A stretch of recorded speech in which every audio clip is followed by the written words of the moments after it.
Гувернерот на Народната банка на Република Македонија Димитар Богов денеска преку соопштенија апелираше политичките партии да не ги мешаат банките во нивните политички битки. Политичките притисоци врз банките се недозволиви и неспојиви со пазарната економија, имајќи предвид дека најголем дел од банките се во странска сопственост. Политичкиот притисок врз банките може да има катастрофални последици врз нивната перцепција за деловниот амбиент во Македонија и нивните идни планови.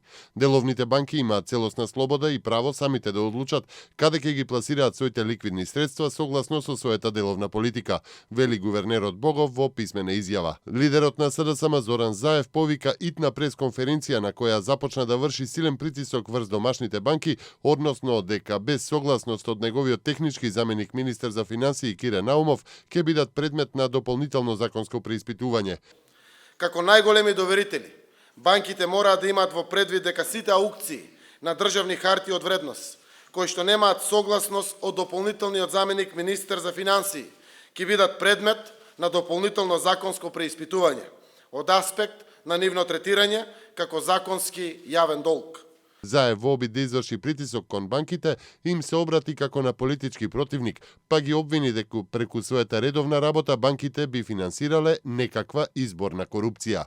Заканите од Заев до банките се случија откако Државната изборна комисија го отврли ветото на дополнителниот заменик министер Кире Наумов, кој се закануваше да ја доведе во опасност исплатата на платите, пензиите, социјалните трансфери и реализацијата на капиталните инвестиции.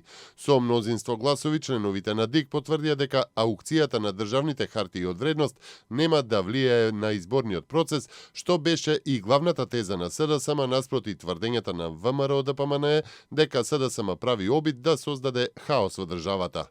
Реагираше и Министерството за финансии. Со денешната аукција на државни записи не се задолжуваат граѓаните со нови 100 милиони евра. Ова тврдење на опозицијската СДСМ е неточно и очигледно со интенција за политичко поентирање.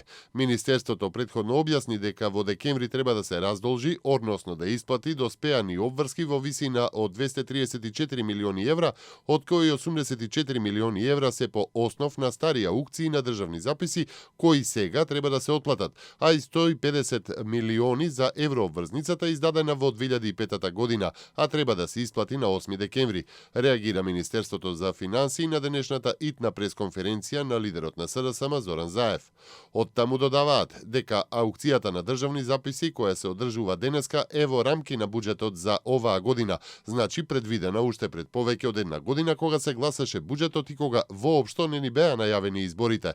Значи не станува збор за дополнителна непредвидена аукција, туку аукција предвидена и со буџетот и со календарот на аукции од многу порано, велат од Министерството за финансии. Бараме од сите медиуми посредникот Питер Ван Хауте и ВМРО ДПМНЕ веднаш и неодложно да ги напуштат политичките преговори за медиумите, бидејќи тоа е кроење на закони, според изјавата на Заев, со неговиот политички непријател. Уште еднаш повторуваме дека остануваме на повикот до нашите членки да не ги покриваат престојните вонредни избори, доколку продолжи ваквиот однос на опозицијата со директни закани, уцени и обид за замолчување, се вели во соопштението на Македонската асоциација на новинари. Одман бараат СДСМ сериозно да размисли за изјавите и постапките на својот председател Зоран Заев. Човекот што го претвори бизнисот во рекет и корупција, а политиката во лузерство, сега е во војна со медиумите и тоа отворено го признава. Бараме СДСМ да се огради од изјавата на Заев и да започне постапка за негова смена. Доколку не го сторат тоа, освен бојкот на изборните активности, ќе ги повикуваме нашите членки целосно да ја бојкотираат работата на СДСМ. Истовремено бараме итен состанок со амбасадорите на земите членки на Европската унија и Соединетите американски држави по оваа директна закана до медиумите од председателот на СДСМ Зоран Заев, додаваат од Македонската асоциација на медиуми. Заев изјави дека медиумите му се непријатели и дека истите ги смета за политички непријатели на опозицијата. Во моментот, став на СДСМ и мој личен став е дека поголем политички непријател за нас како опозиција се медиумите како што се Сител, Канал 5, Алфа телевизија, Дневник и Македонската радиотелевизија. Најголемите парламентарни политички партии до председателот на Комисијата за прашање на изборите и именувањата Зоран Илиовски ги доставиле предлозите за членови на Државната изборна комисија. Виолета Дума, која и сега е актуелна членка на ДИК, и Игор Милев се предлози на СДСМ. Силвана Бонева и Сашо Срцев, исто така актуелен член на ДИК, се предлози на ВМРО ДПМНЕ. Субхи Јакупи од ДУИ и Бедредин Ибраими од ДП, исто така актуелни членови на невисокото изборно тело во државата. Според информации од собранието и мињата на експертите што треба да бидат членови на комисијата, се очекува да бидат познати в четврток. Собранието би можело на седница закажана за в петок да го изгласа новиот состав на ДИК, што ќе брои 9 члена и тоа 6 мина на предлог на политичките партии и 3 експерти. 7 лица од Косово кои се бореле на страната на Исламската држава во Сирија се вратиле на Балканот и сега се сместени во неколку села во близина на Скопје, објави приштинскиот весник Кохардиторе.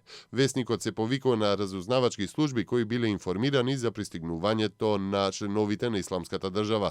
Се наведува дека голем број странски джихадисти почнале да ја напуштаат Сирија откако Русија почна со бомбардирање на целите на Исламистичката држава во Сирија. Германската влада одобри денеска планови на германските вооружени сили да учествуваат во воената кампања водена во Сирија против екстремистичката група Исламска држава. За потребите на германската мисија може да бидат мобилизирани до 1200 војници. Учеството во Сирија треба да го одобри и парламентот. Американскиот председател Барак Обама повика за намалување на тензиите меѓу Турција и Русија по соборувањето на рускиот авион од страна на Турција. Обама во Париз се сретна со турскиот колега Реджеп Тајип Ердоган. Американскиот председател истакна дека Турција е сојузник на НАТО и има право да се заштити. Тој нагласи дека САД се заинтересирани за зајакнување на војните односи со Турција. Обама потенцираше дека Исламската држава е заеднички непријател и побара од Турција и од Русија да се здружат против оваа закана. Поранешниот хрватски премиер и председател на Хрватската демократска заедница Иво Санадер и неговата поранешна партија повторно ќе се најдат на суд за земање пари од државни институции и компании во случајот Фими Медија, бидејќи на првото рочиште им е повредено правото на праведно судење, реши Врховниот суд на Хрватска. Како што јавија медиумите во образложението на второстепената пресуда за неголемата корупцијска афера во хрватската политика, Врховниот суд наведува дека Санадер на првото судење меѓу другото не можел да ги испраша своите сведоци кои планирал, како ни неговите соработници кои ги признале обвиненијата од страна на Управата за борба против корупција и организиран криминал. Според судот, по изнесување на одбраната со сериозни обвиненија, тие не сакале да одговорат на прашањата на поранешниот премиер и неговиот адвокат.